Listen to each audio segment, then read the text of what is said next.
Exciting.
Will be starting shortly, just waiting for a few months to offline as well.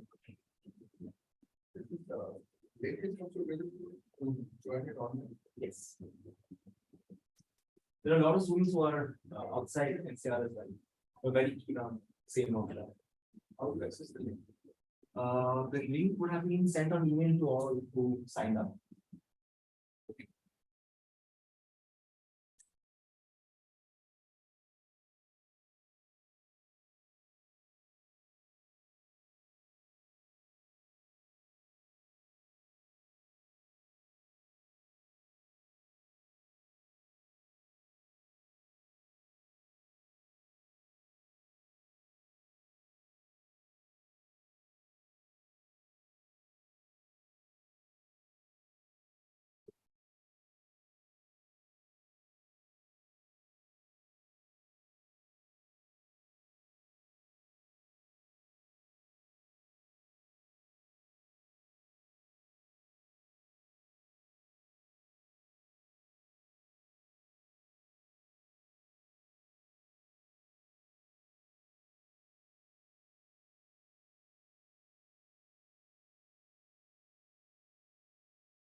Next button. Yeah.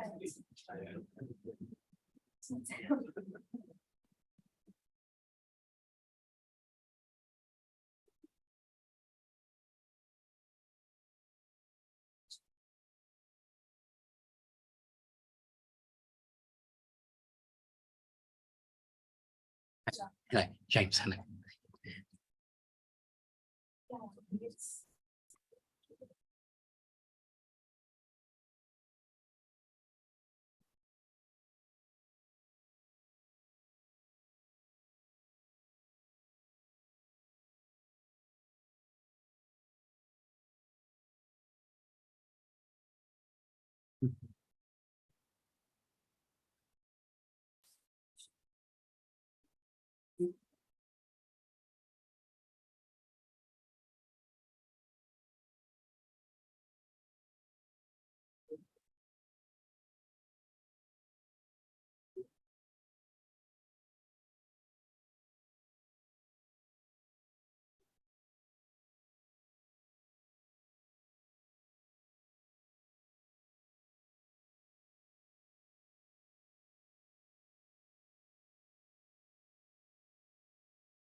Did I be my camera on for this? Sure. So they're going to see me. I mean, till you start sharing the screen, after that we can close and put it.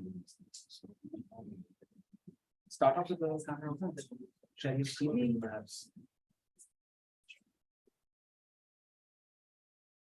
Was that? Sorry, that's That's the camera. Instagram Live, yeah. Okay. Start. A wonderful morning to everyone here. Thank you for making it on a Sunday, online as well as offline. It's my absolute pleasure to have with us Professor James Abdey, the Associate Academic Director of the LSE Global International Programs at the LSE. Yeah. And James has been making his, in some cases biannual, in other cases annual trips to ISBF for the last 7 years now. So 7 years. And the pandemic, the global attention seeker, of course, put a halt on that for a couple of years. And here James is back. So I'll briefly introduce James and then get started with the session. Professor Abdey gained his PhD in 2010 from the LSE, asking, cheekily enough, to P or not to P. He teaches the department's large service level undergraduate courses in mathematical statistics and quantitative methods, as well as elective courses in market research. His research interests include market research techniques and forensic statistics, the interplay of statistics and the law. Professor Abdey has been closely involved with the LSE's summer school and the University of London international programs for a number of years. Outside of academia, he has also worked on various quantitative-based consultancy projects in areas including the art market, fascinating, and the World Gold Council. And James will be talking more about it, but he has also brought out a book on business analytics that he's launching. It's already out for pre-order. So yes, congratulations, James. Thank you. Exciting And times. We'd love to sort of start the session off with Arushi here. Hi, thank you so much Oh, for coming all the way. thank you We look very forward much to a indeed. great session. Thank you. Thank you. All right, James, the floor is all yours. Hope you are enjoying coming back to India and ISBF. Indeed, it is a real pleasure to be back in India for the first time since COVID. So I was trying to think the last time I visited Delhi, I think it was 2019. So about 4 years now have since passed. But flying into the airport, it seems almost like it was almost like yesterday I was last here. So thank you very much for joining us both in person and those online. Hello, hello, hello. I'd like to begin, if I may. So I appreciate we have some prospective students and some people who have already, I believe, signed up to let themselves in for these University of London degrees. So I thought I'd just begin with a brief overview from the London School of Economics end, what our involvement is with the programs. Then I'll go into hopefully an interesting talk looking at data and storytelling. So with the wonders of technology, we will attempt a little screen share. Let's go for that one.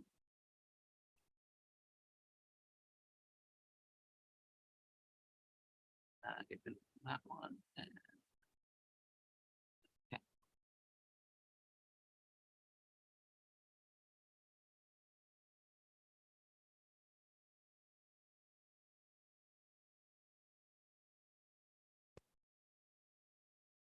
Okay, so economics, management, finance, and social sciences, EMFSS. We love our acronyms in our higher education. And for anyone who comes across these 5 letters, this is indeed what it stands for. So these represent the discipline areas that we at the London School of Economics have developed through the awarding body of the University of London as undergraduate degree programs, which students can study around the world, including here, of course, at our ISBF. So I'll just begin with a little overview to explain really the relationships between ISBF, the University of London, and the London School of Economics. And as Arjo mentioned in the introduction, I suppose I should introduce myself. Dr. James Abdey, my day job is as an associate professor in statistics at the London School of Economics. Indeed, I was a PhD student there once upon a time. Then I morphed into a faculty role. And so in my day job, I lecture to students on internal undergraduate programs at LSE. This is summer holiday times currently in the UK, so I'm allowed to travel for the time being, but in about 5 or 6 weeks' time, I'll be back in the lecture halls of LSE, sharing the joy of stats to our latest intake.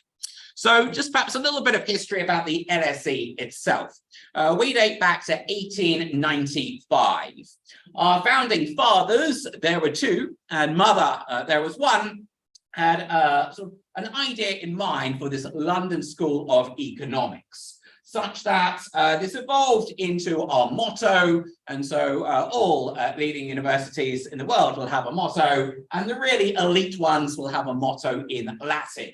So please forgive any poor Latin pronunciation, but rerum cognoscere causas, English translation, to understand the causes of things. Now, I mentioned EMFSS, Economics, Management, Finance, and Social Sciences. Many people have some sense of economics, management, and finance, but maybe not so much about the social sciences. So what really is that? Well, my 2 cents on this is that we're looking at the study of the behavior and decision-making of people. Why do people behave in the way that they do? And clearly at LSE, a strong emphasis on economic decision-making, also political decision-making, and political science part of our title. So how have we been doing? Well, if we think back to 1895 and fast forward to the present day in 2023, I like to think our understanding of the real world out there is far more advanced today than back in 1895.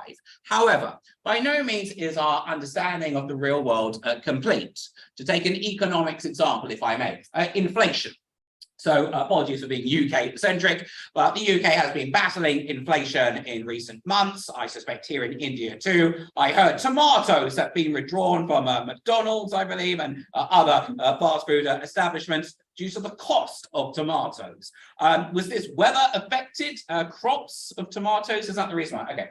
So tomatoes leading into one ingredient, literally, or perhaps the inflation affecting India at present. But clearly, most, if not all, countries on earth are currently afflicted by inflation.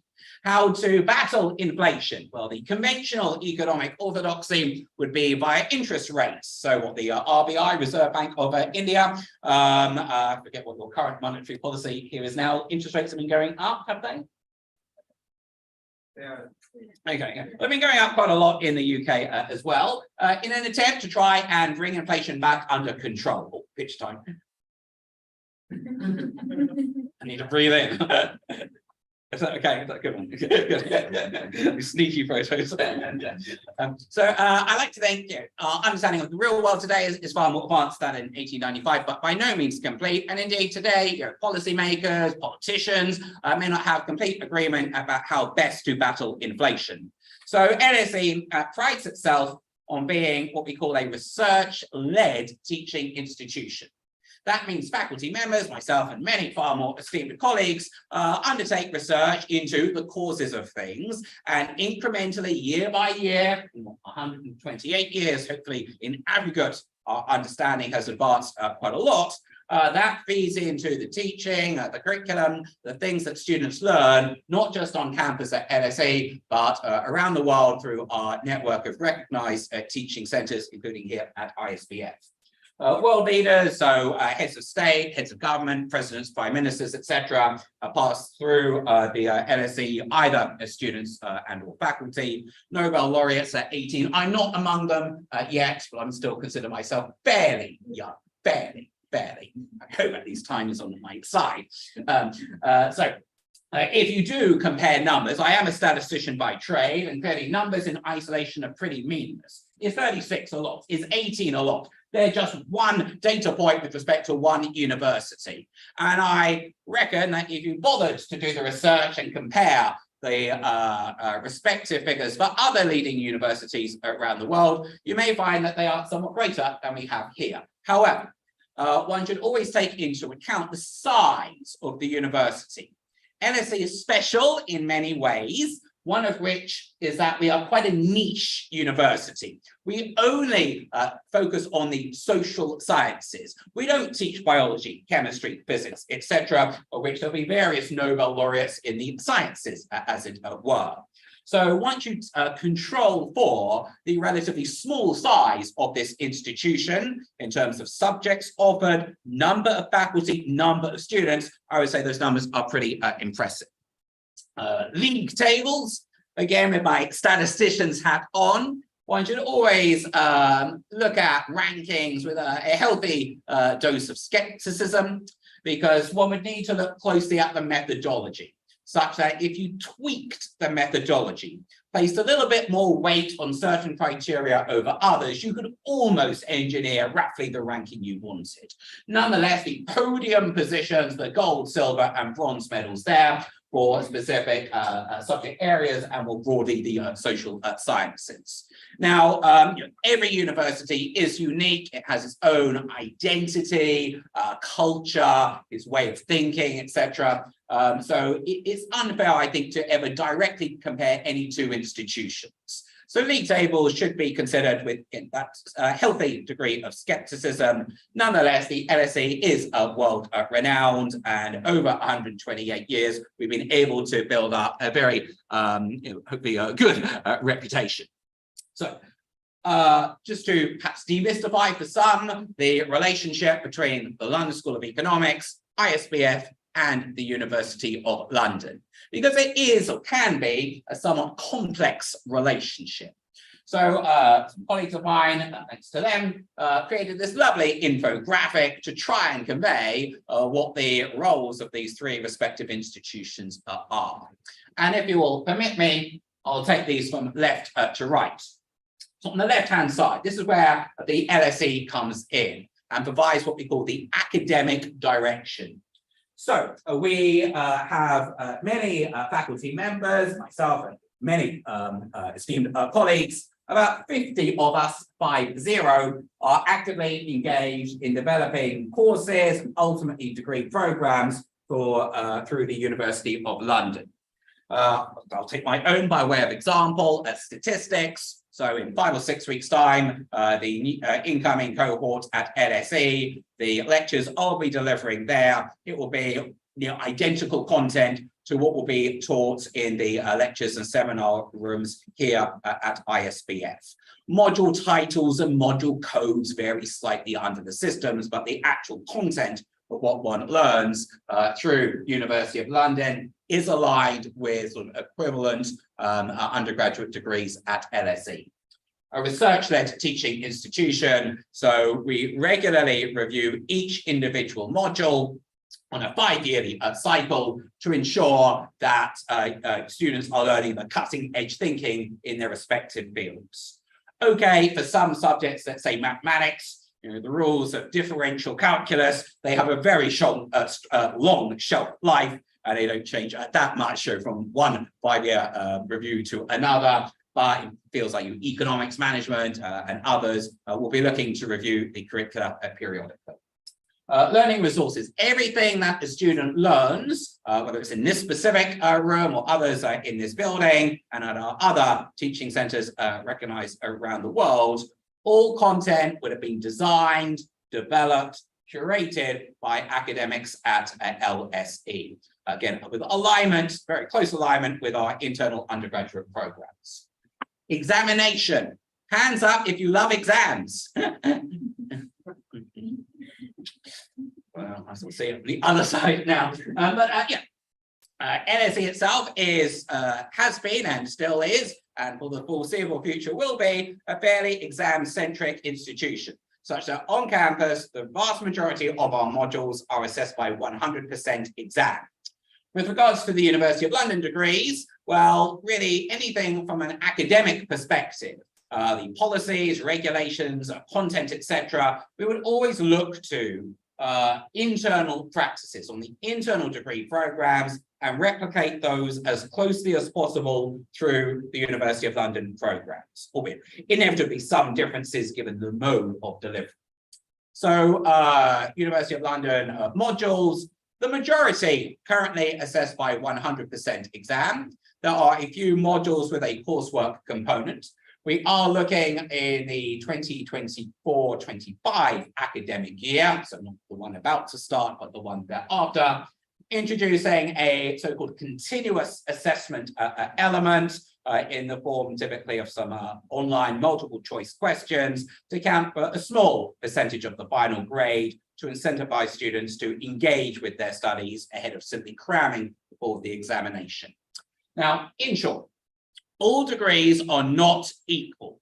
And whether you have already signed up to this one or yet to make that final decision, appreciate that your choice of degree program is somewhat your life defining, because your degree will be on your CV, your resume for the rest of your working careers. And all degrees are not equal because they vary in terms of reputation. In part, that stems from how things are assessed.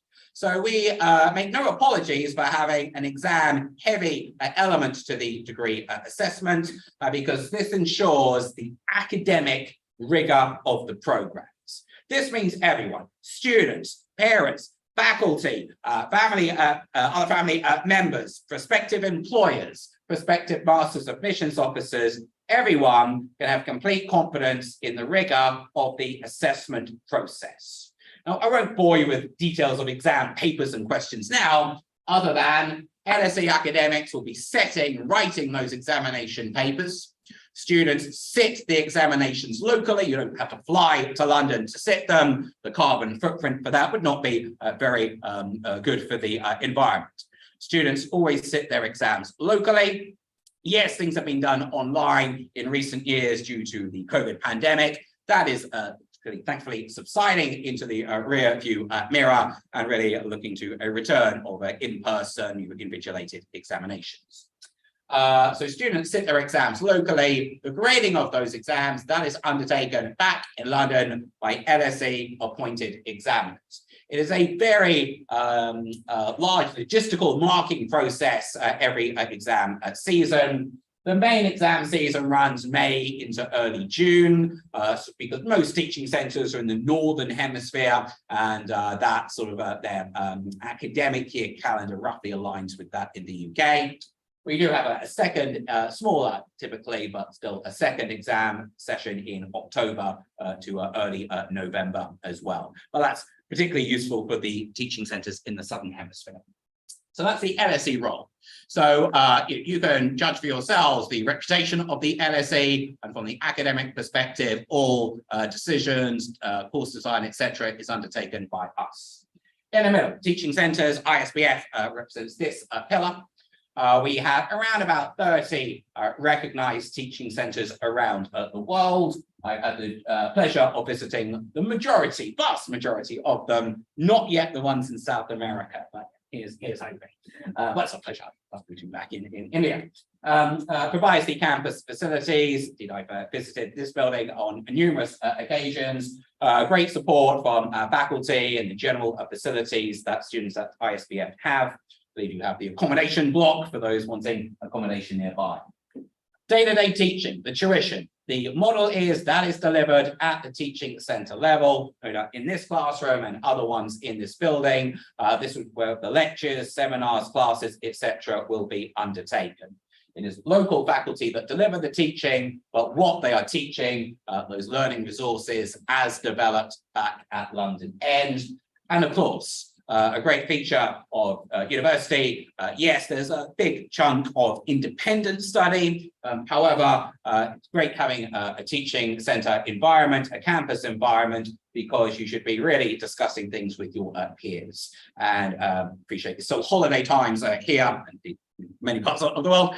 But as and when the semester kicks off here at ISBF, it will be a vibrant hub of intellectual stimulation. Students will be discussing the contents of their economics, management, and other lectures with themselves. Finally, and by no means least important, on the right-hand side, the awarding body. This is the University of London. They award the degree certificate. Broadly, that means the University of London takes care of the administration aspects of the degree programs, the admissions, and the processing of examination results and scripts, and they will award the final degree certificate. The University of London is the oldest distance learning program in the world. One should caution this phrase distance learning. For many, I will include myself, it conjures up an image of a degree by correspondence. You sit at home and you wait for the course materials to come through your letterbox. Many years ago, that would have been the case, but that's not the offering we are looking at here. But nonetheless, there is a distance element because we have students studying our degree programs in most, if not all, corners of the world. It is a UK degree certificate, therefore internationally recognised. The UK, no doubt for many faults, one of its key strengths is its higher education sector. And I may be biased, but I'm right, I think, that the UK has one of, if not the best undergraduate system of education, higher education in the world. We opt for both breadth and depth of study in our undergraduate programs. So for the UK, its university sector is one of its leading export industries. Perhaps strange to think of education as an export. For exports, I'm thinking of things like phones, cars, computers, things like that. But nonetheless, with these international dimension, this would qualify as effectively an export. All degrees are not equal. The reputation of degree awarding bodies varies considerably, as well as the reputation, indeed, of the degree certificates one gets.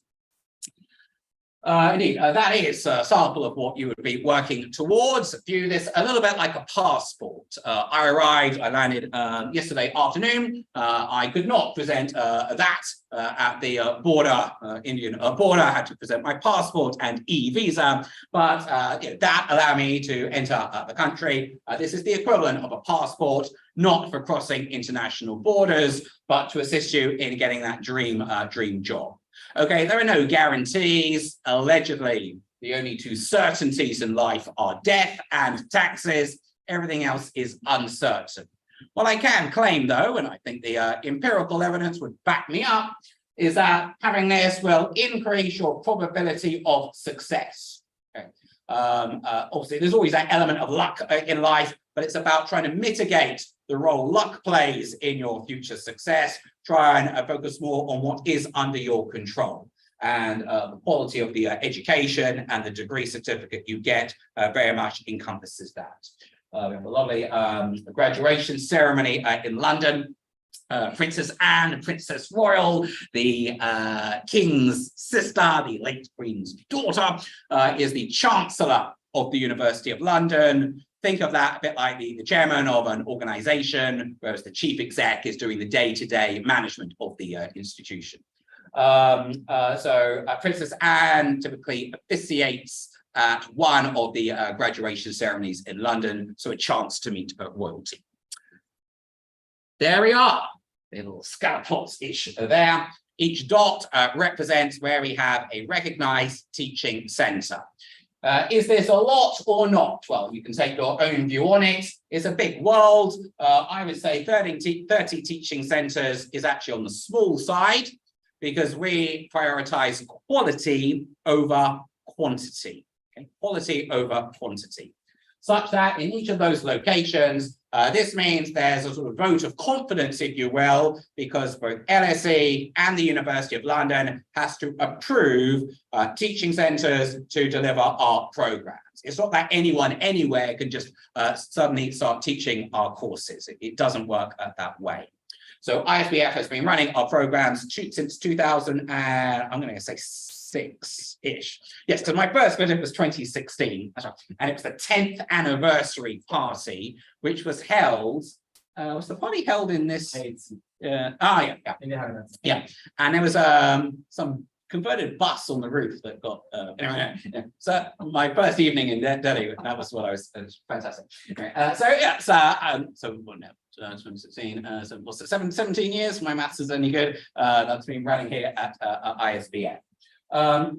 Historically, most of our students do tend to be in Asia, typically in Commonwealth countries with obvious connections back to the UK. There's been some diversification of that model over the years, presence in South America, Europe, Middle East, North Africa, as far over there as Japan as well. So I've been to pretty much all of those, not South America yet, and one or two in our more recent additions in Europe, not yet. Well, I've been to most of the rest. There's a great opportunity for the LSE to interact directly with students and faculty at the local level. So thankfully now COVID is in the rearview mirror. This does allow much more for international travel. But the greatest density of our students tends to be in Asia. Just my last slide before I go on to my main talk is just to outline possible, again, death and taxes, the only certainties in life, but possible pathways to LSE. So I was speaking about this a little earlier, and I just thought I'll give the official sort of LSE line on this.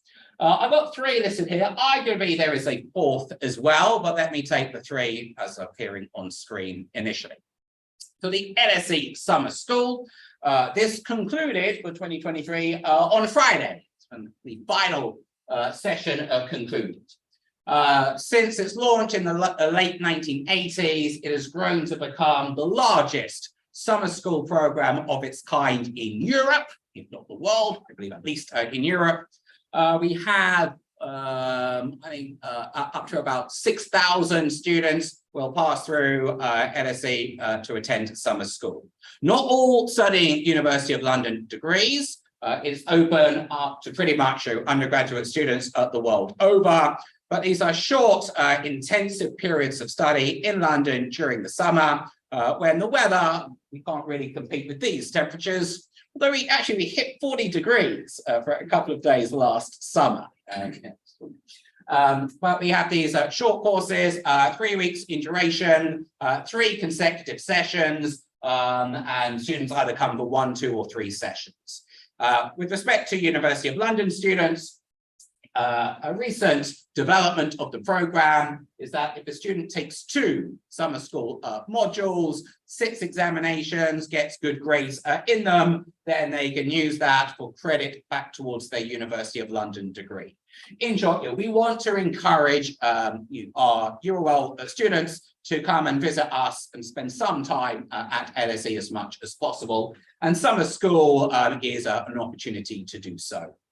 We do award scholarships to the teaching centres, who in turn decide who deserve them, usually I guess on academic merit, to assist with the costs of attending summer school. So there's that opportunity. The general course, this is LSE's study year abroad scheme. This means spending 1 full academic year at LSE. There are about 300 general course students every year, of which maybe 15 would be through University of London. Numbers are small, we like to see that grow. It is competitive entry. Yes, there are costs associated with it, but that is one possibility of spending a bit longer at LSE than simply a few weeks in the summer. For myself, for my internal courses, 3rd year undergraduate courses, I have had general course students sit in or take my courses at LSE. This proves quite popular with students at our teaching centres in Singapore and Sri Lanka. I understand not so, or has in the past, has not been a major choice for students here at ISBF, but that pathway is open.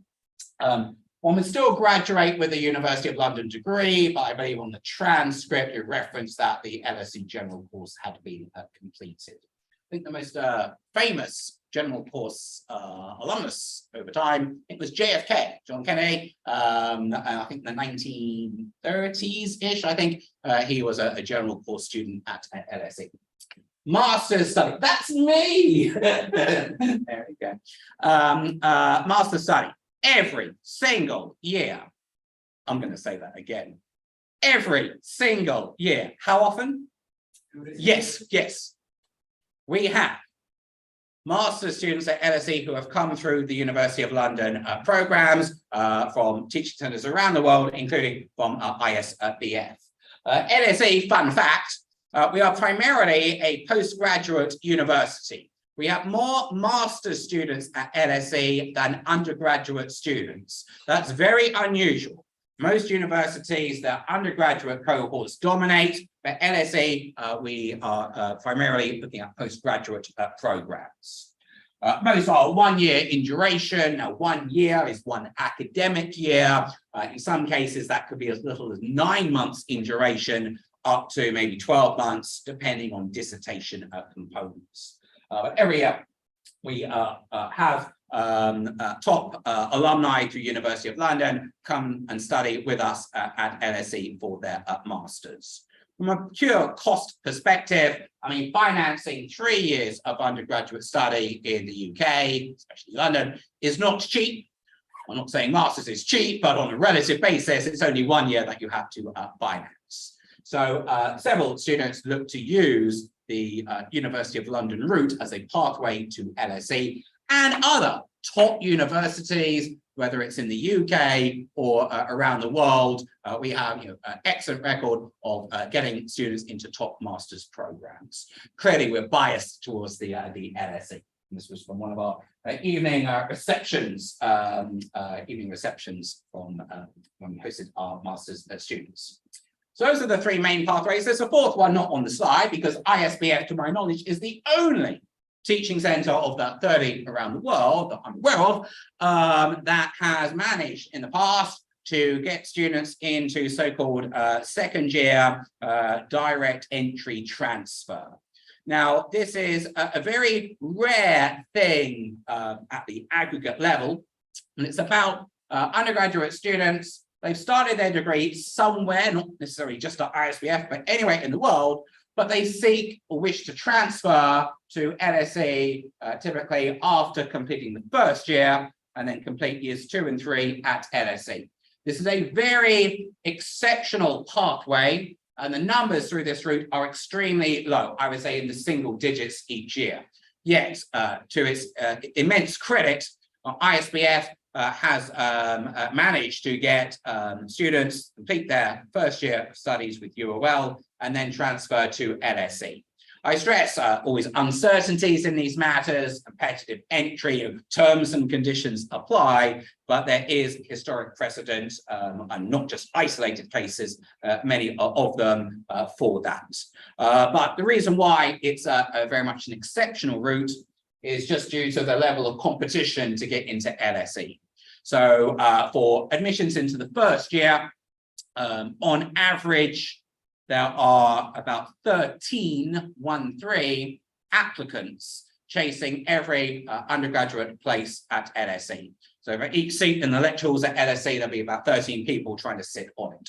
So in 5 or 6 weeks' time, when we get our new term and our new first years, they would have beaten an awful lot of competition to earn that place. We are one of, if not the most competitive universities to gain admissions to in the UK.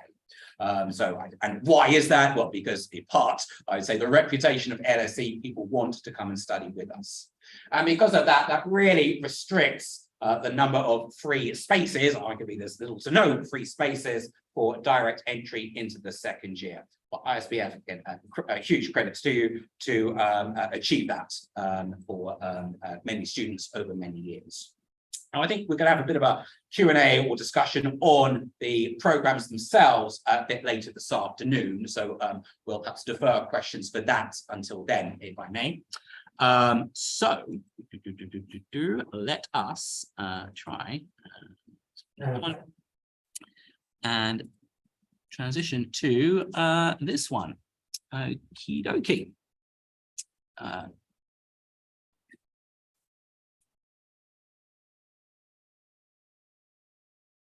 Interesting.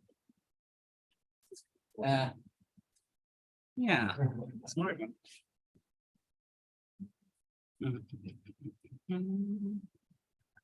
Is it because that's maximized? That's true. Reshare your screen.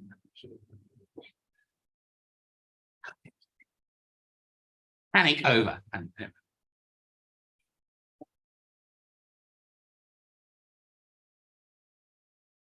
Okay, so just sort of clear on logistics. So we have this talk now and Q&A, then it leads into our lunch break. Is that correct? The refreshment break. Refreshment break. Okay, so refreshments will be coming after this. When you start to look hungry, and I'll know it's time to wrap up. So I was asked to give a little workshop. It's quite a vague term, so I will take artistic license here and academic freedom to pitch this as I see fit. I'm going to call it data and storytelling. You like stories? Yeah, once upon a time. Okay.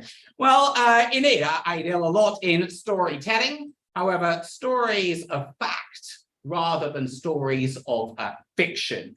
So I'd just like to give you a sense about some things that I'm particularly involved with in the data sphere.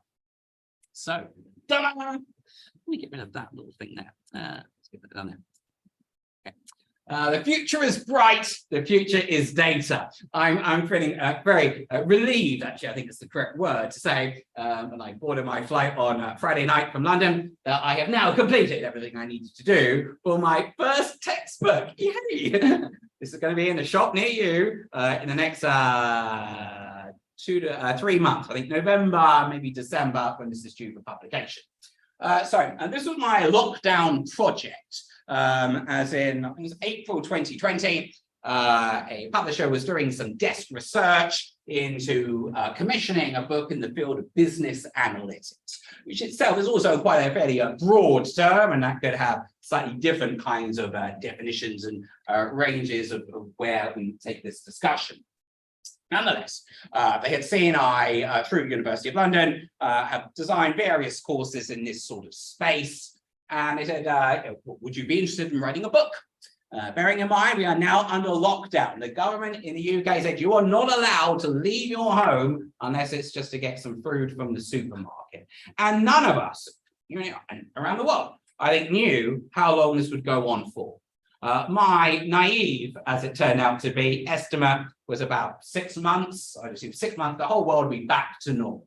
I was wrong. I'm sure other people thought it would be a matter of weeks. Maybe some people did think it will be a few years. I suspect the latter group will be in the minority. So I thought, well, I'm not going to be traveling anywhere for the foreseeable future. So that gives me some time. So let's start writing. So the plan was to finish this in 2022. Last year, I'd beg for an extension. I'm like a student, knowing there's an assignment deadline and something's come up and I can have a bit longer, please. So I got a year. That's a pretty good extension. I don't feel that generous. So anyway, this is coming out soon.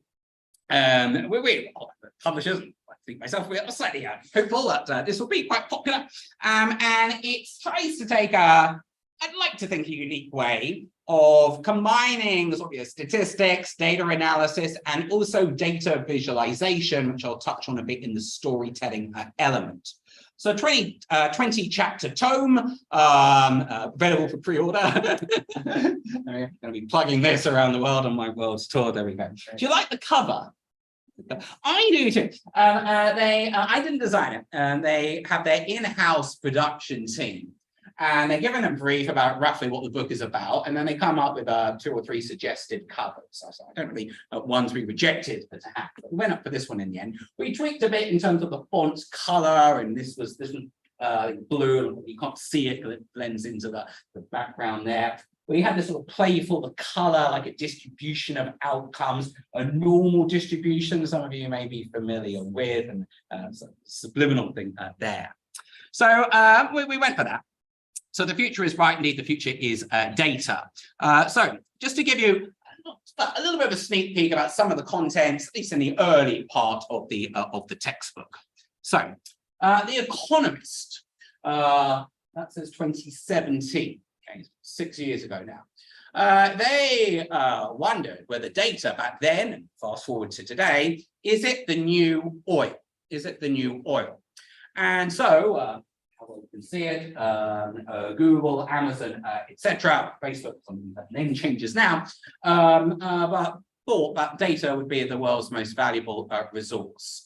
Indeed, on a previous visit to ISBF, I mean, this was at least 4 years ago now, given the COVID situation, but we have run various teaching symposiums around India. We've done roadshows, national roadshows, great fun too. And data was a theme in some of those. And at the time, fun fact, back then, and I said that this was about at least 4 years ago, in the next 2 to 3 years, the amount of data that is collected, generated, recorded digitally in the world will double. As in, if you imagine when I first said that, between then and now, which is more than 2 to 3 years, all data that had been ever recorded up till that point, that volume and more, again, will likely have been generated. Let's assume, those assumptions can be wrong, that this trend continues. Let's extrapolate that trend into the future. That means for a student about to start a 3-year University of London degree, 28th of August, did you say? It's the orientation, so which is what, it's 8 days away, something like that. So students about to embark on a 3-year degree. You imagine all data ever recorded up till now, between then and graduation to degree completion 3 years into the future, that volume again could easily have been produced. Wow. So there is no shortage of data out there. There is, though, a critical shortage of people with the skills to make sense of that data. Now, I love analogies. They're great for teaching. And indeed, the suggestion was that data are, some use data in the singular form, some use it in the plural form. My publishers dictate to me it must be a singular noun. I prefer plural, but anyway. Is data the new oil? Love analogies, but rarely are analogies perfect. So let's perhaps have a little think about this analogy. The world's most valuable resource is no longer oil, but data. Well, there's a bit of a problem here in that oil is finite, and one hopes the world is transitioning to a greener economy. As and when that transition fully takes place, probably a bit longer than people usually anticipate. People are usually over-optimistic in things. But realistically, oil is still going to be with us and being used for some time to come. Maybe its prevalence will reduce over time. Now, periodically, no doubt, new oil reserves are found, but nonetheless, there's a finite amount out there or under the ground. People go looking for it, but there's a limited amount. So oil is really a finite resource. Data, big data, if I may be so bold, is effectively, practical purposes, near infinite. So here the analogy does not hold up well because of the sheer quantity argument. These differ significantly. But where I think the analogies is really good is about how one extracts value. So oil, the crude oil stuff that comes straight out of the ground, you can't put that directly into your car's combustion or petrol tank. It's got to be refined. You've got to convert the raw, the crude oil into a useful form, whether it's for petrol in cars, aviation fuel to shove into the aeroplanes, etc., etc. Data is similar in that there's no shortage of data out there. A mixture of quantitative data, think of numbers in a big Excel spreadsheet, think of it like that. Also qualitative data, things like things on Twitter or X as it's now called, very confusing. What people are posting on social media, words. One can think about sentiment analysis. The words that people say, these are not numbers, but they are indicative of their feelings towards some particular topic area. A product sold by a business or what some politician said or whatever. So in its raw form, oil, pretty useless, data also pretty useless. So the analogy is good here in that the value add comes from the refining oil through an oil refinery, refining data using appropriate data analytics methods. Now, this concept, it dates back a few decades, but I've shoved it in the book. That's what I quite like. This is a pyramid to try and convey that indeed it's not just having the data. I'm sure many companies are sitting on vast troves of data, but are not extracting the full value from it. Okay. So this pyramid, down the bottom there, the base, the data in its raw form. Think of this a bit like the crude oil. Okay, perhaps it's nice to have, but one needs to convert it into useful forms in order to really sort of profit from it. So we want to really have the equivalent of an oil refinery, but for data, hence the period. We need, because a lot of this is going to be pretty useless. There'll be a lot of noise in here. Some of you may have heard of Nate Silver, has been, or in the past, had a pretty good track record of predicting US presidential elections and primaries and things, the signal and the noise. In the data, there's a lot of noise, but there were some nice signals within all of that noise. And we want to extract those key messages, those key signals. So to get the information from which we will then have knowledge, the wisdom will follow. Wisdom is linked with decision making. Indeed, prospective University of London students, the biggest decision in your lives at this moment in time is about your choice of degree program, because that's really going to set your life for the next 3 years or so, and potential master's studies thereafter and careers after that. So in decision making, it's important to make informed decisions based around data, but not just raw data, useful data. Things like employment statistics, things like about your job prospects or prior placement or ISBF students at LSE through direct entry into second year, master's degrees, etc., etc. So using the relevant information to help guide that decision-making process.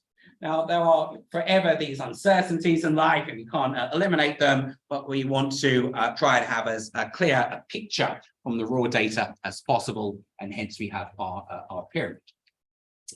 So, qual versus quant. Now, personally, I like both. I personally would never wish to advocate a purely quantitative approach to decision making. But equally, I would never wish to advocate a purely qualitative approach. It's about getting the right mix, the right blend. And I think the best way of framing this is to say quantitative analysis with some qualitative insights. Okay, I'm going to package all of this up now.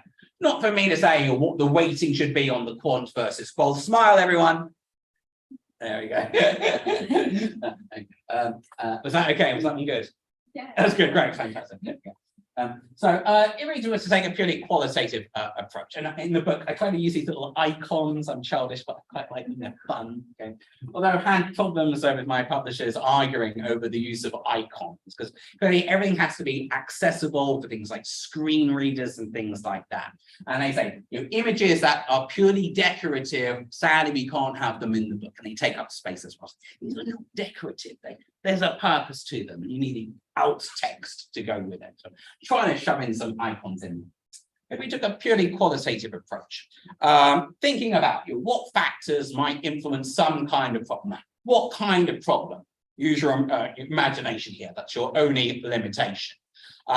This book is on business analytics, so it tends to take a more business-oriented approach. So the classic things like about you have a new product, will it sell, what price point to charge, things like that.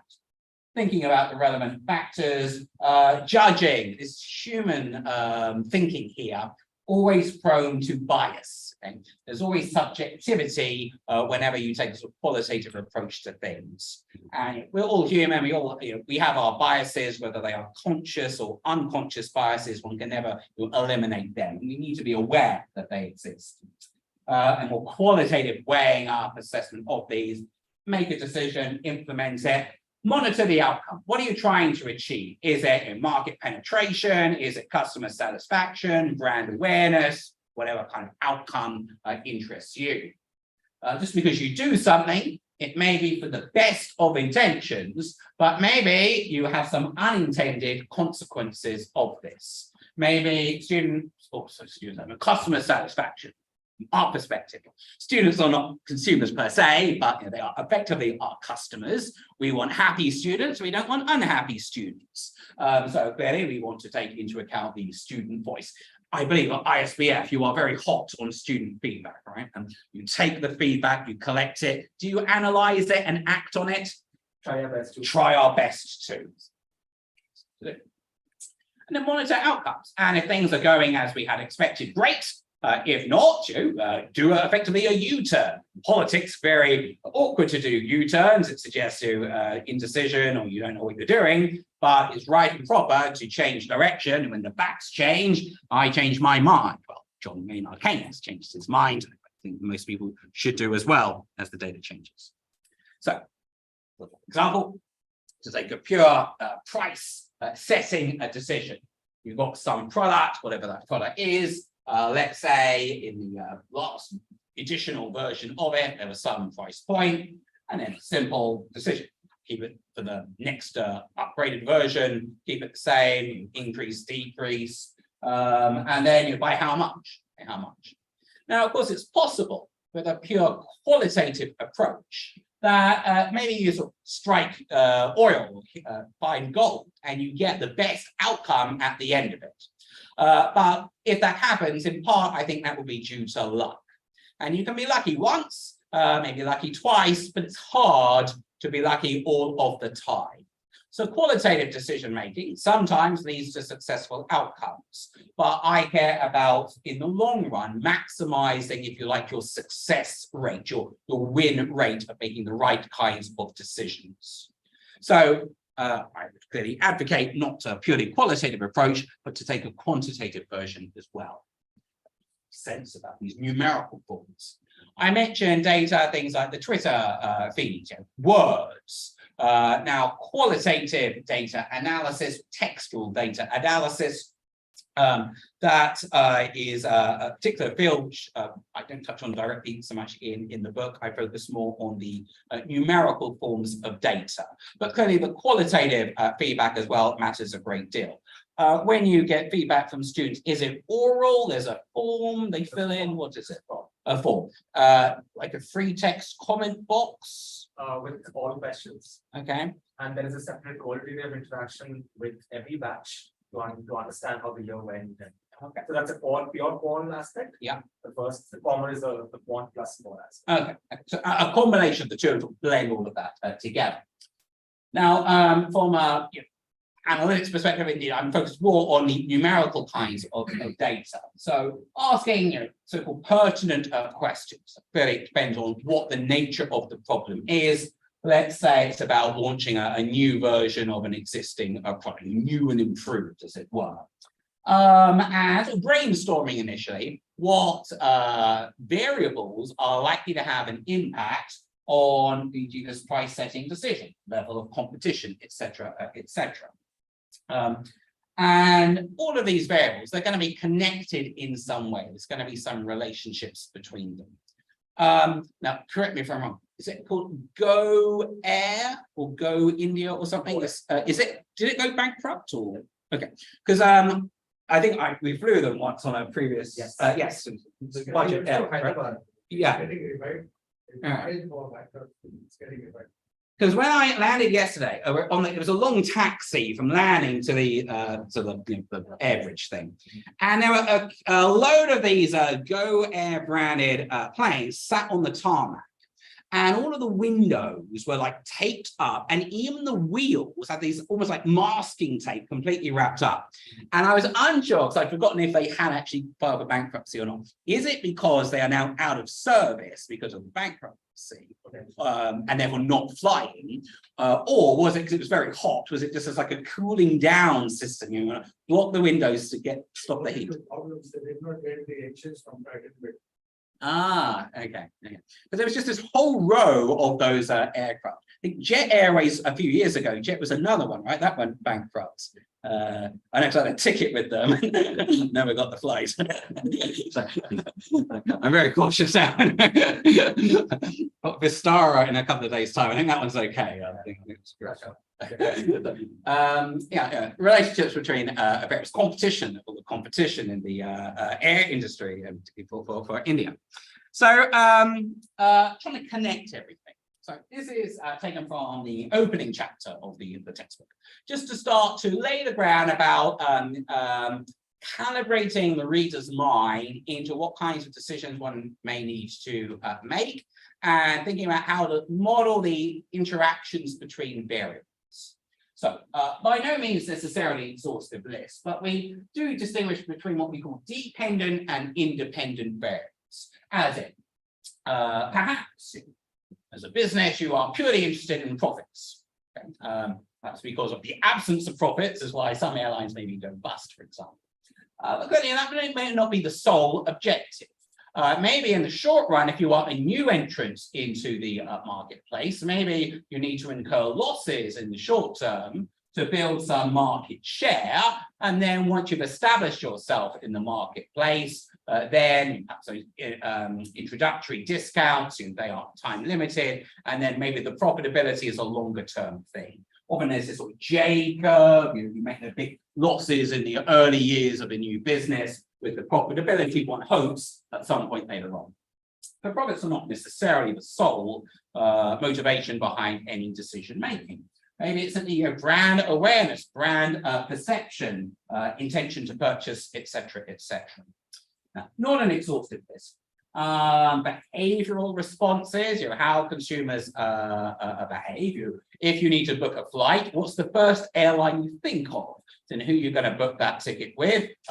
Airlines that come to mind quickly, you perhaps will go to their sites first of all.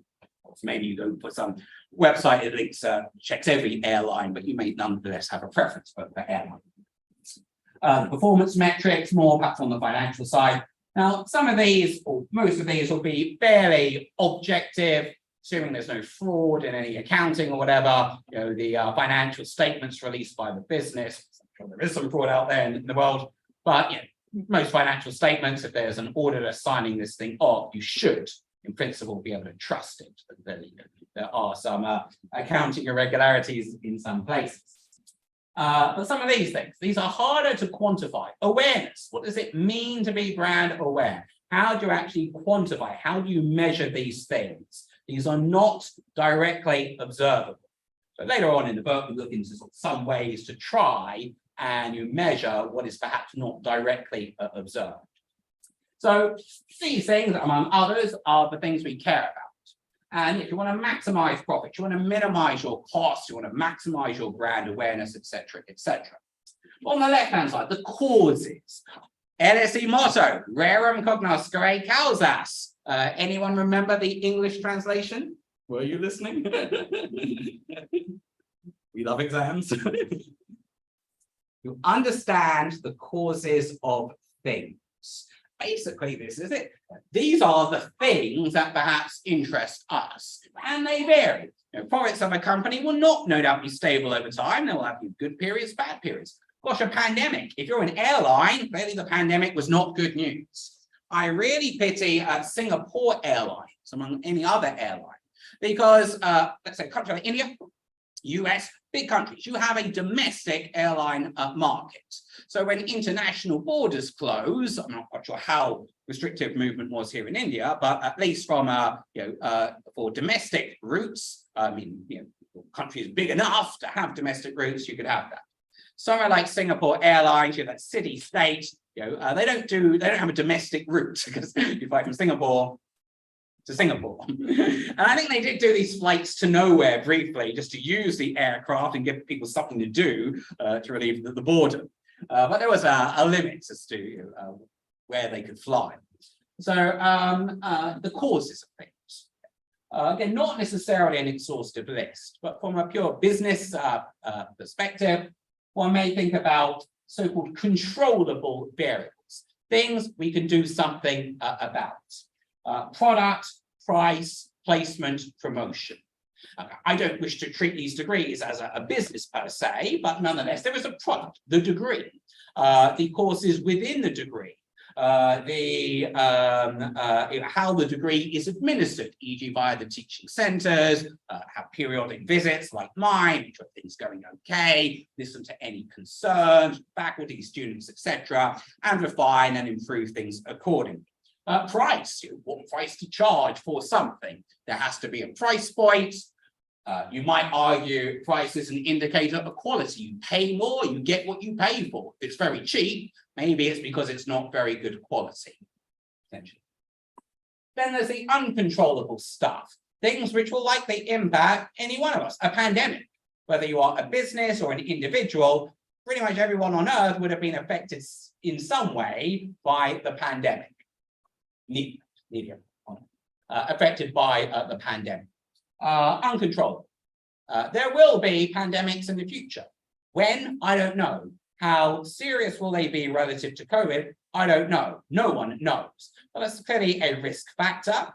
Clearly one hopes no time soon. One hopes even if it was soon, we have recent lessons that people and governments have learned from the response to COVID, that no two viruses are identical, but we are perhaps better prepared for the next pandemic than we were for COVID-19. Competition, political climate, government of a country changes, does that change the regulatory landscape, etc. So no numbers here. Some arrows to try and indicate the direction of some relationships. Some of these may be interdependent. So it's Go Air, or sorry, was that the Go Air? And so Indigo, that's another, it's a different airline. That one is still running? Okay. So okay, engine related, perhaps was that under the control of the airline? Perhaps not. I believe the engines came from a different company, they supplied the engines. And the engines didn't work or something. Right, or the reliability or something, wasn't it? Okay. So that was sadly uncontrollable for Go Air. It's arguably bad luck kind of thing. Perhaps had they sourced their engines from Boeing, Airbus, or whatever, Rolls-Royce or whatever, perhaps it might have been better. But in part, the price you charge will depend a bit on the competition. I guess in India, the domestic air travel market, that's quite competitive, is it? Increasingly so. And more and more people are flying. The rise of the middle classes. I mean, the number of Indians taking flights, you compare that to 20 years ago, with let's say 20 years into the future, I guess the percentage of the population traveling by plane, even if it's just domestic, no doubt that's going to go up quite a lot. So the price you charge in part will depend on the prices your competitors charge, which you perhaps don't have direct control over. The world is quite complicated. Interdependencies, we look at modeling this, quantifying these things. But overarching idea, there's something over here that you care about, your profit, your market share, your brand awareness, say. And clearly you want to optimize these things as much as possible. So we need to understand which of these or others are the main drivers of the things over here. But not just identifying the key things, to quantify the sensitivity. Take the UOL degrees. If we raise prices by 20%, good idea, bad idea? Well, is that a signal that's a good, very good quality product because the price point is high? But no doubt, if you put the price up too high, other programs price more competitively, maybe more attractive options for some. Maybe people don't purely choose their degree on the reputation or the quality of the degree. Maybe they are purely price-conscious consumers, as it were. So one needs to consider, if you were to change anything, or what's the likely, quantify the likely impact over here. So, very conscious of time. Model. So the book broadly looks at models. I don't mean a fashion model on a catwalk. I mean a model, I frame it as a deliberate simplification of reality. Ultimately, it's the real world, that thing out there that people care about. But the real world is very... No, there's a better one in a minute. It's a better slide in a minute. No, it's not. It's text. You want pictures? Got a nice picture. Next slide. Okay. Real is very, very complicated. We dislike complexity. We like to simplify. So the benefit of a model, it is a simplification of reality. However, in life, whenever there's a benefit, there is always a cost. Cost is not necessarily financial. It could be, but not necessarily. Most people in the world, in any kind of decision making, people either just focus on the benefits or just focus on the costs and rarely consider both in tandem. And there are always trade-offs. E.g., should you undertake the general course or not? There's a trade-off. The benefit is you spend a year on campus at LSE, experience London life. On the cost side, well, literally, perhaps the financial cost of doing so, it's not the cheapest option.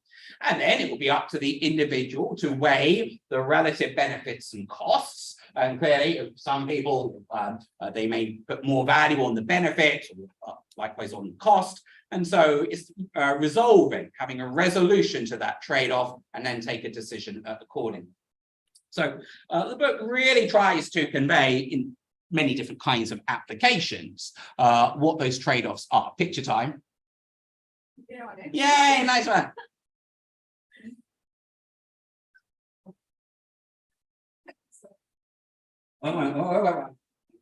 Where LSE is. Terrible on my geography. There it is. Yes, I have it. Well, thank you so much. Thank you. Your social media, they'll get a few likes. That's where the LSE campus is. This is the London Metro map. You've got the Delhi Metro, right? Okay, I saw, is it being expanded? Because when I was driving in from the airport, I saw the Delhi Metro construction board. Delhi Metro is like the universe, it's ever expanding. Okay, so there's going to be new stations added. Okay. So I assume, apologies for being London-centric here, but I assume there's an equivalent Delhi Metro map. Yeah, you've got lines, you've probably got colors for different lines. Do the lines have names or numbers? The colors are the names. Okay. So I can do something very, very simple. And metro systems the world over will have these sorts of maps. And it's okay, I'm allowed to use this because I paid the people who own this map an amount of money to use this in the book. What my publishers did not tell, they told me the cost it would be to have this printed in the book. What I didn't clarify was this the cost per book printed, or one fixed fee for as many books as we print? I hope one fixed fee, because otherwise that was a bad decision. I really wanted to have this in. I don't own the copyright. Aim on. Anyone been to London? Great. Have you been on the London Underground? Did you enjoy it? Yeah. Okay. Did you use this map? I did. You did. Did you find it easy to use? It was quite friendly, user friendly. You would spot the places where you think I had traveled way long back. Okay. So I would say who is this aimed at? In most cases, or tourists visiting London. You live in London, you're going to know your route anyway, and you're going to know your way around. But for people, let's say, tourists, both domestic and international, coming to London for a brief stay, and you're trying to get from point A to point B, your hotel is there, there's some monument or thing you want to visit there. This tells you how to get from point A to point B. Okay? Actually, easy to use. Like the benefit, on the benefit front, easy to use.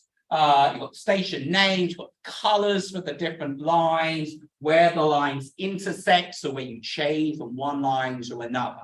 Okay. However, on the cost side, this thing is not geographically accurate. You can see every line is either horizontal or vertical or at 45 degrees, either that way or that way. So it's basically a linear map. It's a little curvy bit there, but it's basically lines. When you did go on the London Underground, did it feel quite stable when you were moving on the train, or were you sort of swaying a bit? It was stable as well. Okay, it will depend on the line you took, because some of them are quite stable. Others, you are really meandering around because the tunnels are not straight lines; they curve around. I'm going to assume, stand correct, Delhi Metro may be similar, in that the map you have will not be geographically accurate. Now, if you're just visiting London briefly and you want to get from your hotel to some shopping destination or sites to see, look for the nearest underground station, you achieve your objective rate.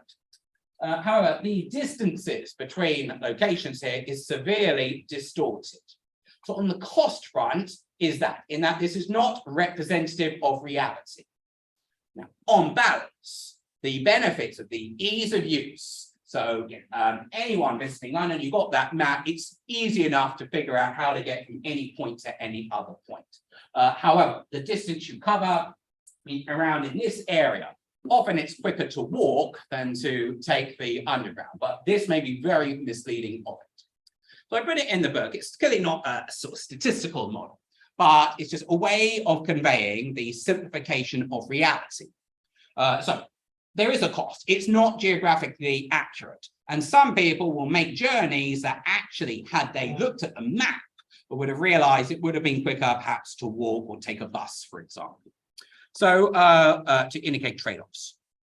Very quick time. So just a few screenshots to follow.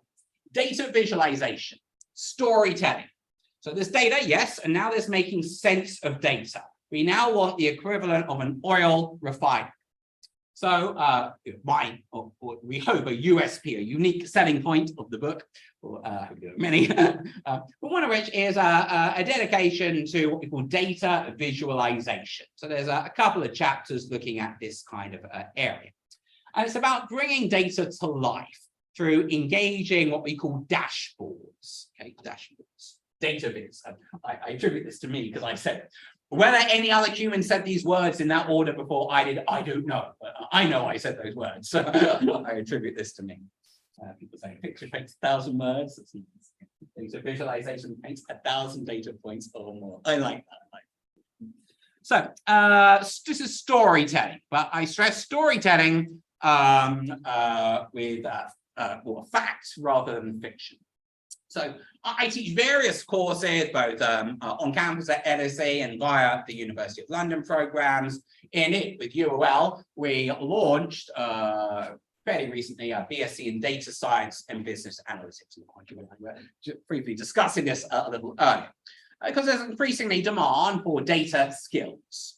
And there's a module I developed on business analytics, and part of it uses something called Tableau. Okay. Now, the good news is, as a university student, you get university email accounts, and therefore you can verify your university student status. And for many things, whether it's books, student discounts, or software, one can usually get either things free or at a heavily subsidized rate when you prove you are a student through an officially recognized educational institution.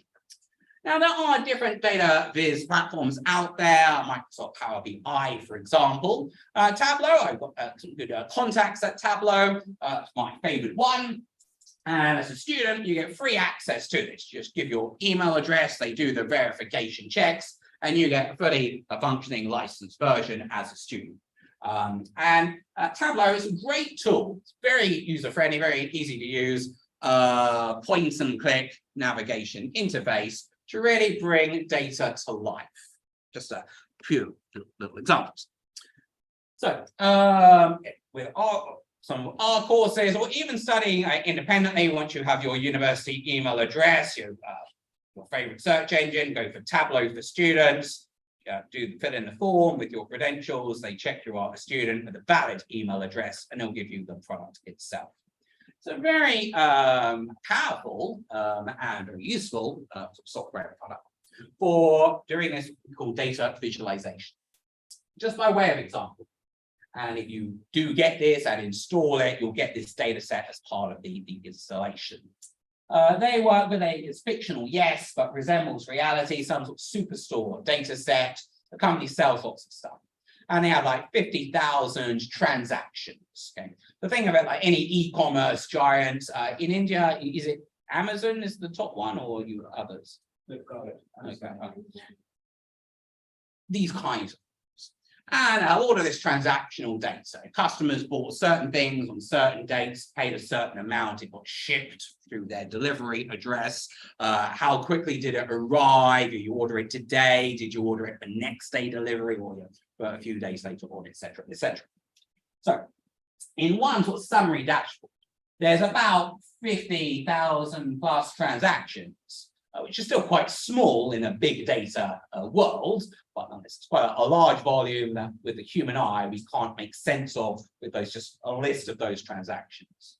And then using the right kind of visualization, you can actually bring the data to life. The use of color, blue, good, red, bad, how profitable these different areas are. Drilling down, so at sort of macro level, drilling down more to the micro level. Where are obvious pain points? Maybe in Germany, Lower Saxony, say, most of these cities are actually doing well, but there's one really bad performer which is dragging down everyone else. So when one identifies a problem point, maybe you do need to investigate a little bit deeper, because when things are aggregated, they can sometimes be masking maybe some good things or indeed some other bad things. So with Tableau, various training videos to do so, can bring data to life. So 50,000 transactions, that's a little snapshot of it. Imagine that goes down for 50,000 rows. And data on all sorts of things, the customer ID, the date they ordered something, the product they ordered, where they live, their name, what type of product was it furnishing, was it technology, or other things. And then with just a few clicks of the mouse, that's a very quick demo in a moment, time permitting, one can bring data to life using various visualization tools. Now, this is where it's a combination of, if you like, human and machine. The software will guide you and give you suggestions about what to do. But we still, for the time being, ChatGPT and AI, etc., these are great things, but humans still possess the advantage of common sense. Albeit in life, common sense is not common. I know many instances of being at a pool door and I'm trying to push it, or vice versa. And I'm 5 minutes thinking, why can I not pass this door? Common sense is not common, but So it's in there somewhere. And so data visualization is an art as much as it is a science. And Tableau guides you, but then it needs some human fine-tuning to get the most effective, the most engaging visualization kind of display. But Tableau is very user-friendly to do so. I'll do a very quick demo in a moment. And then a very basic one, but then you start off simple, you increase complexity over time, and then the use of color, segmenting by certain segments of products, etc. And then very quickly, extreme observations. That's England, and clearly that's a vastly greater turnover of sales than in some other European places, say. And it's quite versatile. Maps, love maps, geography is a great thing. And if you do have data with a sort of geo element to it, if you have someone's address, say their postcode, zip code, whatever, it has latitude, longitude, coordinates, and you can do things on a geographic basis too. And inevitably, one might expect some variation in sales, profitability, etc., in different regions. And in various aspects, sort of drilling down physical geography, human geography elements as well, to really bring things to life. Forecasting, decision making. We live in the present. Okay? Any decision you make is in the here and now. Consequences of any decision are in the future, which hasn't yet happened. Those thinking about applying here to do their University of London degree, that's a decision. One you're making now over the last few weeks, or the next couple of weeks, say. That's a decision you're making roughly in the here and now. If you do this, I strongly encourage you to do so. I very much endorse this program. You are working towards a degree certificate, let's say 3 years into the future. After which, maybe master's study, maybe straight into the world of work and do maybe a master's degree in a few years' time. You don't have to do a master's straight away. What is your dependent variable of interest? Is it purely the salary you're going to earn in work? For some, that's all they care about, money. Others may care more about work-life balance or the social value of the work they do. We're all different. We have our different priorities and what matters best for us. But for any prospective student, I want them to make the best decision for them based on whatever criteria they judge best to be. Is it purely the cost of the degree? Is it where they study? Is it what they study? Is it the job prospects that this is hopefully going to maximize the chance of them getting? Everyone's different. But they're making the decision now, not knowing for sure what that future holds. You're not guaranteed your dream job in the dream company and the dream location of your choice. I hope you get it, but there's no certainty of it. So businesses, for example, ourselves at universities, we have to make forecasts every year about how many students we're going to have. On campus at LSE, 13 applicants chasing Oxfordshire. How many applicants chasing every place? There's one. Okay. So every seat in the lecture halls at LSE, there will be 13 people chasing. Offers will be given through UCAS, the central admissions body for UK universities. And admissions officers, they have to make decisions when the applications come in. Who do you give an offer to? Knowing that if you if you do not give someone an offer, obviously they do not have a place. If you do give them an offer, typically it's a conditional offer. You have to meet certain conditions, usually grades, okay? Exam grade, A-level equivalent grades. But of course, just because someone has an offer doesn't mean they will take up that offer. You've applied, let's say, to 5 different universities. Suppose you get offers from all 5, like you. You have maximum choice, but you're not going to accept all 5. You will only go to one of those. You may have your main first choice and your insurance choice, but 5 offers made, say, but only one place out of those 5 would ever be taken up. So a university has to make forecasts about how many students it may get. ISBF will get applications in, doesn't mean everyone gets a place automatically. You have interview. Entrance exam and interview. Oh, how exciting something.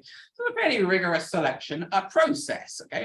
Opting primarily for quality over quantity, say. But suppose everyone passed these entrance exams and interviews with flying colours. Take this room. There are however many seats there are in this room, and there is a capacity constraint. If there were 300 students or applicants deemed good enough, but they could only be taught in this room, clearly we can't give 300 offers, and because if they all took up the offer, we'd struggle with the space. So making sort of forecasts of the future. No one knows the future. Okay. If it was 2019, my last visit here, 2019, probably in this very room, I didn't anticipate a pandemic 12 months later in 2020. When I said my goodbyes in 2019, it was see you next year. Well, 4 years later, to see you again. You're looking well. I'm slightly grayer. So we make forecasts. There's huge uncertainties with forecasts. But Tableau has some forecasting abilities. I don't want to bore you with equations now, but through the book and courses I deliver, we'll look at actually developing forecasting models. Now, this is a very simple one looking at sales. What if? Scenario planning. What if? Doesn't mean it will happen.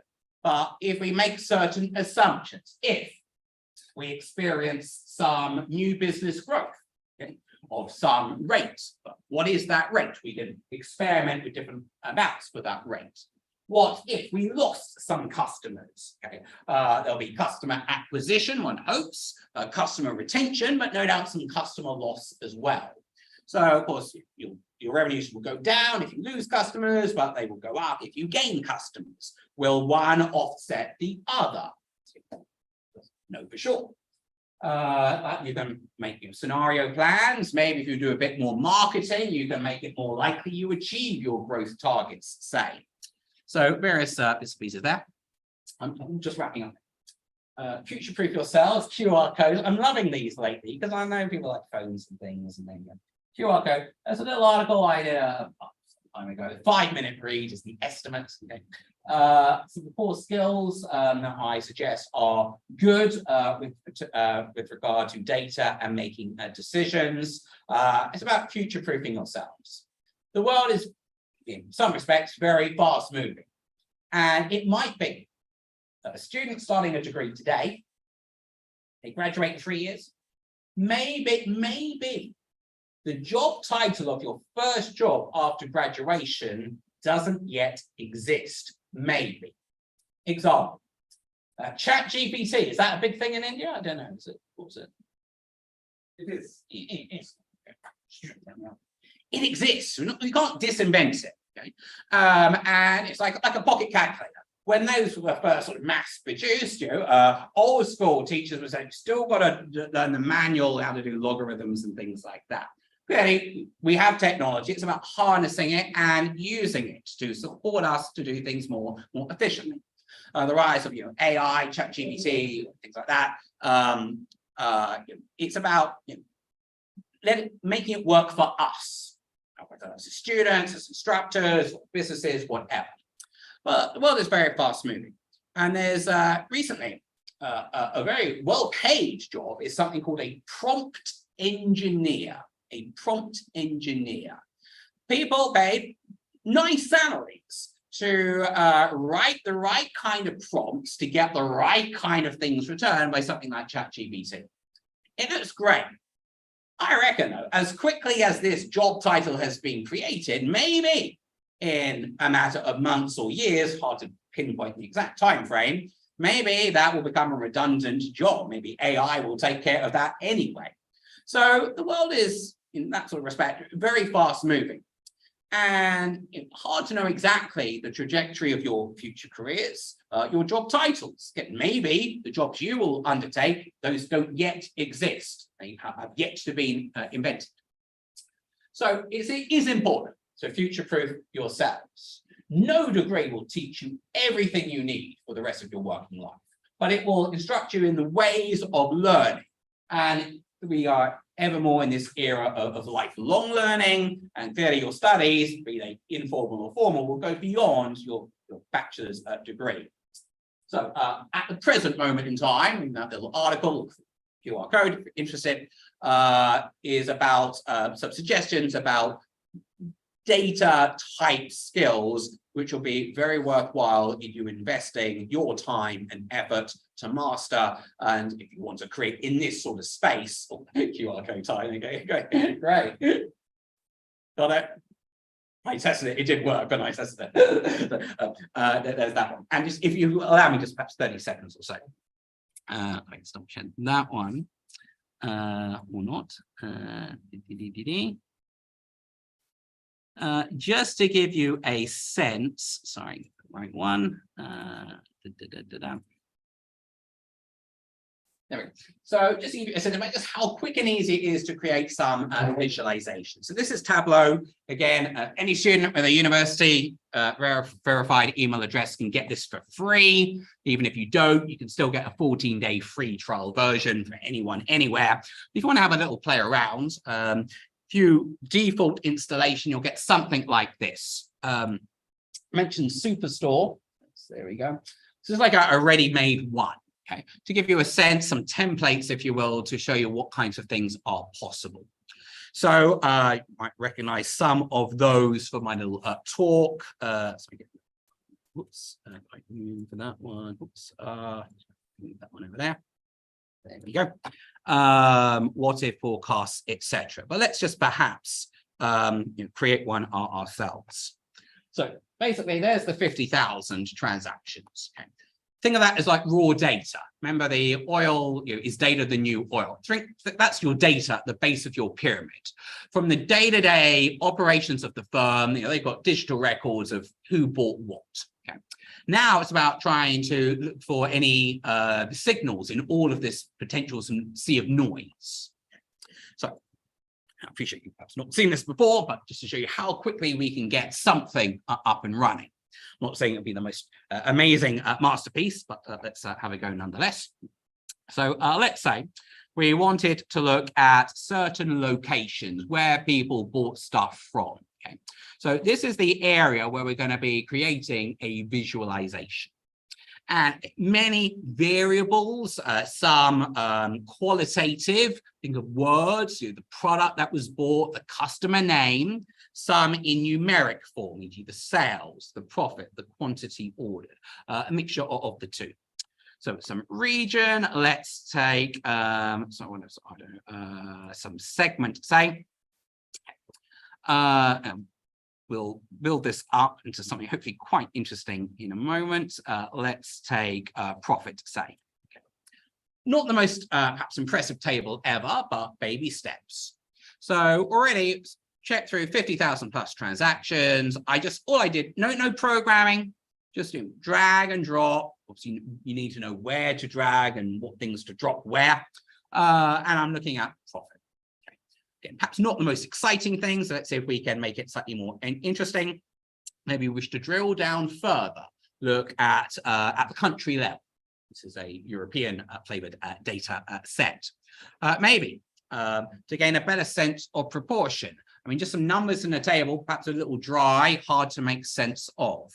A personal favorite of mine are these things called tree maps. Great way of indicating a sense of proportion, which people generally struggle to understand the relative importance of some things relative to other things. Now, people can relate to pictures quite easily, and bigger area is proportional to how much of your profit contribution, a specific region, country, segment resulted in our profits, say. And various experimentations of drilling down to different levels of detail. And it's an art as much as a science, very some fine tuning and various filters and things one can apply. The end result is to produce some hopefully quite nice and engaging dashboards, which are very powerful and effective ways of communicating information to an audience. So, e.g., that customer is clearly a very good customer. They have bought a lot and they are very profitable. We like Susan Pistick. We don't like Safira Shifley. Bought some stuff, but is very loss-making. Is that because we had to give big discounts for some reason? Now, we don't know why. I have no idea why this person is losing us money, why that one is making us a lot of money. Don't know the why. This is purely exploratory. But that's your starting point. Already now we started to see there's 2 or 3 customers there that look interesting for good or bad ways. And now we want to dig deeper, and now we know where we wish to focus our energies and attention to better understand the why.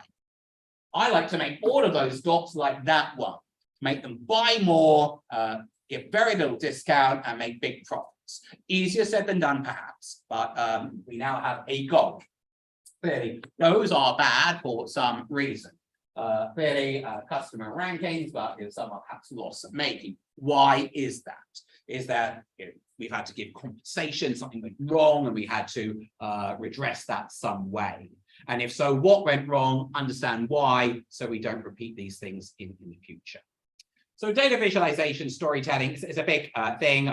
Don't just take it from me. I'll give you one homework exercise. Go to any jobs website you like, e.g. LinkedIn, or look at jobs on LinkedIn and say, and just do some keyword searches. Do things like data visualization, Tableau visualization, Excel even, and look at the kinds of jobs. And I think you'll be surprised not just by the number, but the variety of sectors they exist in, whereby there are jobs requiring these sorts of skills. And my final comment now before lunch. Refreshments. What's the difference between refreshments and lunch? Lighter than lunch. Okay, let's give it. You get something. But we still do the group activity with our brain juices flowing. Okay. That sounds good to me. Yes, I mean, part of a degree should be preparing students for the workplace of the future. Most students do not go into academia. Okay, most students go into the real world.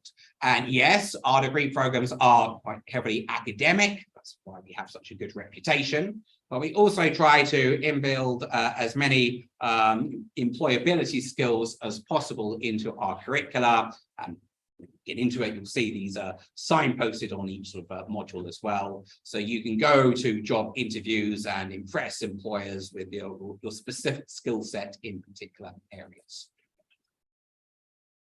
Okay. Normally we take Q&A. I'm conscious of time. I'm wondering if perhaps we should adjourn for refreshments, and then we can have a Q&A thing in our post-refreshment state. That sound okay? Okay. Yeah, refreshments are ready outside. I hope they haven't expired.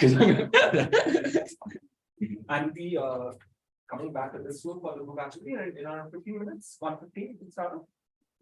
Okay. So quick refreshment and then